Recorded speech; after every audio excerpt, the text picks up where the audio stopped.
Assalamualaikum warahmatullahi wabarakatuh. Halo semuanya, kembali lagi dengan saya Indah Herani dari kelas 1C Prodi Pendidikan Bahasa Indonesia, dosen pengampu Dr. Muhammad Kristiawan MPD, mata kuliah Filsafat Pendidikan dengan materi peran filsafat dalam pendidikan. Mari kita saksikan materinya bersama-sama. Peran filsafat dalam perkembangan pendidikan. 1. Filsafat menentukan tujuan pendidikan. 2. Menyelaraskan tradisi lama dan baru di bidang pendidikan. 3. Menyediakan perencanaan pendidikan, administrator, dan pendidik dengan visi progresif untuk mencapai pengembangan pendidikan. 4. Mempersiapkan generasi muda untuk menghadapi tantangan zaman modern. 5. Pendidikan adalah embrio dari spekulasi atau tesis filsafat. 6. Filsafat pendidikan memberikan pandangan-pandangan filsafat. 7. Filsafat memberikan arah teori pendidikan. 8. Filsafat memberi petunjuk. 1.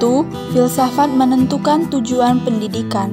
Filsafat pendidikan memberikan gagasan orisinal tentang semua aspek pendidikan, khususnya tujuan pendidikan. Dikatakan bahwa filsafat pendidikan memberikan pandangan yang berbeda. Namun, situasi ini tidak berbahaya, melainkan membantu dalam memberikan pendidikan sesuai kebutuhan masyarakat. 2. Menyelaraskan tradisi lama dan baru di bidang pendidikan.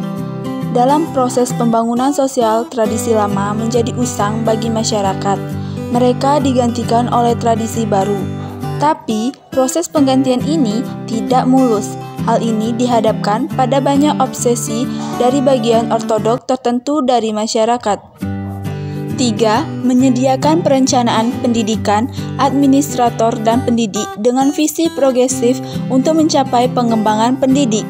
Spencer dengan tepat menunjuk bahwa hanya seseorang filsuf sejati yang bisa memberi bentuk praktis pada pendidikan. 4. Mempersiapkan generasi muda untuk menghadapi tantangan zaman modern. Abad ke-21 bergema dalam kancah persaingan yang dalam runutan kerangka pikir kaum futuris. Abad ini dinobatkan sebagai abad pencerahan pengetahuan. 5. Pendidikan adalah embrio dari spekulasi atau tesis filsafat. Sebagai embrio menurut Ruhela dan Vihas 1970, karena Sokyanya pendidikan lahir dari spekulasi bukan observasional atau tesis filsafat terhadap hidup manusia yang mengalami berbagai permenungan dan analisis atau mengalami antitesis dan sintesis berulang-ulang. 6. Filsafat pendidikan memberikan pandangan filsafat kepada teori pendidikan, khususnya pandangannya tentang manusia, peserta didik, tujuan pendidikan, dan bagaimana seharusnya belajar. 7. Filsafat memberikan arah teori pendidikan, artinya mengarahkan agar teori-teori dan pandangan filsafat pendidikan yang telah dikembangkan tersebut bisa diterapkan dalam praktik kependidikan sesuai dengan kenyataan dan kebutuhan hidup yang juga berkembang dalam masyarakat. 8. Filsafat memberikan petunjuk, mempunyai fungsi untuk memberikan petunjuk dan arah dalam mengembangkan teori-teori pendidikan menjadi ilmu pendidikan atau pedagogik.